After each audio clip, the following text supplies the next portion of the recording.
자, 성경 나무 기르기 5번째 책은 신명기입니다. 모세오경의 마지막 책이죠.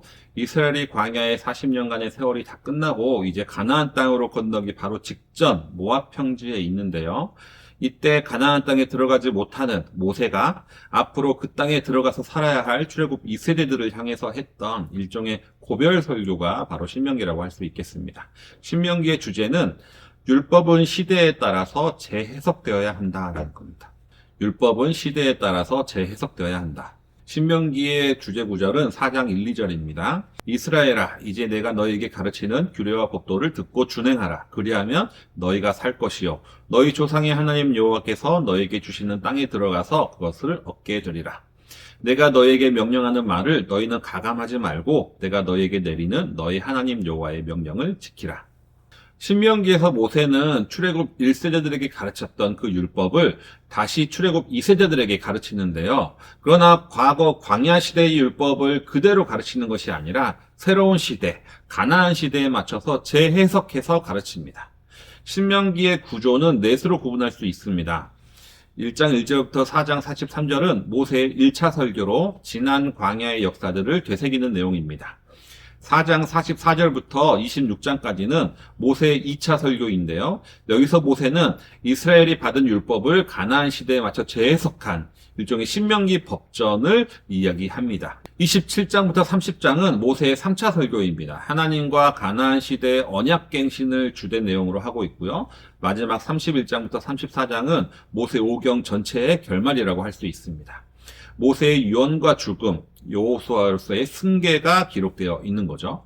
그렇다면 신명기 법전은 기존의 시내산에서 받았던 율법과 비교했을 때 어떤 차이가 있을까요? 첫 번째는 율법 준수와 순종을 강조한다는 점입니다. 대표적인 게 28장이죠. 28장 전체가 율법을 지켰을 때는 어떤 복을 얻는지, 율법을 어겼을 때는 어떤 저주를 받는지가 기록되어 있습니다. 두 번째는 율신 신앙과 신앙 전승을 강조합니다. 우리가 흔히 아는 쉐마 규정이죠. 신명기 6장 4, 5절입니다. 이스라엘아 들으라. 우리 하나님 여호와는 오직 유일한 여호와시니 너는 마음을 다하고 뜻을 다하고 힘을 다하여 내 하나님 여호와를 사랑하라. 아마도 이들이 들어가서 살아야 할 가나안 땅은 온갖 우상들과 다른 민족 신들의 영향을 받게 될 것입니다. 그렇기 때문에 광야 시대보다 더 율신 신앙을 강조합니다. 그리고 그 신앙이 자녀에게도 잘 전해지도록 하는 신앙 교육도 강조하는 거죠. 셋째는 중앙성소 사상입니다. 이전에 광야에서는 이동 과정 가운데 있었기 때문에 장소에 제약이 없었습니다. 하지만 가나안 땅에 정착한 이후에는 한 곳을 정해서 그곳에서 제사를 드리라는 중앙성소 사상이 신명기에 드러나게 됩니다. 넷째는 약자 보호 규정이 더 강조된다는 겁니다. 이전 율법에도 약자 보호 규정이 있었습니다. 하지만 신명기에는 고아와 과부와 나그네 등을 보호하라는 규정이 더 강화되는데요. 광야에서는 하나님이 주시는 만나로 모두가 먹고 살 수 있었지만 이제 가나안 땅에 정착하고 나서는 그렇지 못하기 때문에 약자를 더 보호해야 한다라는 겁니다. 같은 의미로 5번째가 되면 안식년과 희년 등의 분배적 정의도 강화되는데요. 땅이 분배되고 농경사회가 시작되면 땅과 사람의 생산량의 차이가 있기 때문에 빈부격차가 심해질 우려가 있기 때문인 거죠. 그래서 안식년, 희년 등을 통해서 재분배하는 율법들이 규정되어 있습니다. 6번째로 왕의 제도와 사법제도 등 국가를 운영하기 위한 공동체 규정들도 자세하게 기록되어 있습니다. 광야 시대의 이스라엘과 가나안 시대의 이스라엘은 상황과 환경이 달라질 수밖에 없습니다. 광야 시대는 오직 생존이 가장 중요한 목표가 되지만 이제 가나안 땅에 들어가면 국방과 행정과 사법 체제가 있는 어떠한 완성된 국가를 만들어 가야 되거든요. 그리고 주변 국가들과 주변 민족들과 관계를 맺게 되면 다른 민족의 신들과 우상들의 영향을 받을 우려도 있습니다.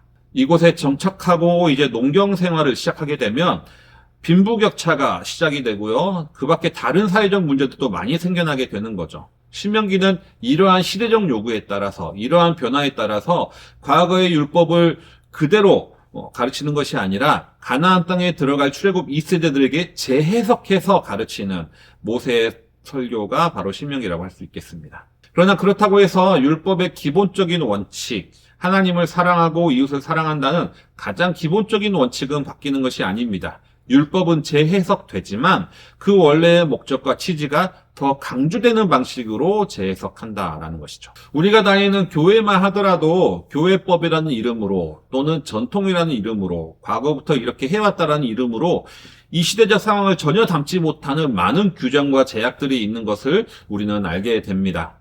그리고 이것들을 지키는 것이 정말 신앙을 지키는 것인 것처럼 목숨을 거시는 분들도 우리 주위에는 있습니다. 하지만 시대는 달라지고 있습니다. 그리고 교회를 향한 시대적 요구도 달라지고 있습니다.